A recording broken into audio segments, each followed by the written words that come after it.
కూర్చొని మాట్లాడడం ఈ విధంగా జరుగుతుంటే మన తర్వాత వచ్చేసి నేను కోర్టును ఆశ్రయించిన విషయంలో కోర్టుకు తెలియపరిచినాను. మన బుధవారం రోజు కోర్టు సంప్రదించి ఈ ఒక పిటిషన్ ఇవ్వడం జరిగింది. తర్వాత వచ్చేసి నా సైట్లో నా సైట్ వరకు బండలు వదులుకుంటున్నారనే విషయాన్ని ఆడి వరకు నేను సైట్ను గునాదులు తీసేసి పిల్లర్ వేసుకుంటుంటే సిఐ గారు ఫోన్ చేసినారు. అయ్యా నువ్వు నిలబెట్టామంటున్నావు, ఏదైనా కోర్టు ఆర్డర్ ఉంటే చెప్పండి నిలబెడతాను, అంతవరకే కానీ నేను కోర్టు ఆర్డర్ లేకుంటే నిలబెట్టను అని చెప్పినాను. దానికి వచ్చేసి ఆయన మెన్ను తీసుకొని ఒక 8 మంది 6 మంది పోలీసులు తీసుకొని నా మీద దాడి చేసి మా కూలీలంతా భయపడించి నన్ను మ్యాన్ హ్యాండ్లింగ్ చేసి చొక్కా కొట్టుకొని ఈడ్చి జీపులో చేసి నానాకి ఈ విధంగా మాట్లాడినాడు.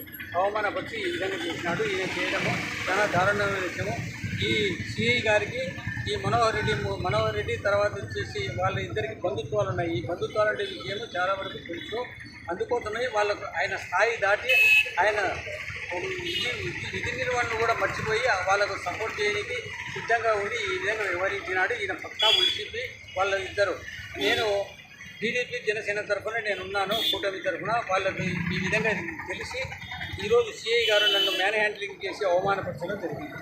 ఇది వాస్తవం. ఈ విషయమై దీనిపైన ఖచ్చితంగా కఠినమైన చర్యలు తీసుకోవాలని ఎస్పీ గారు దృష్టికి సిఐ పైన ఇమ్మీడియట్గా సస్పెండ్ చేయాలని చెప్పేసి మేము కోరుతున్నాము. బార్ అసోసియేషన్ తరఫున ఆళ్ళగడ్డ నుంచి అడ్వకేట్స్ వస్తున్నారు. మేమందరం కలిసి ఈరోజు ఎస్పీ గారిని కలిసి ఉండే విషయం చెప్పాలనేది మేము తీర్మానించుకున్నాము. ఇది జరిగినది.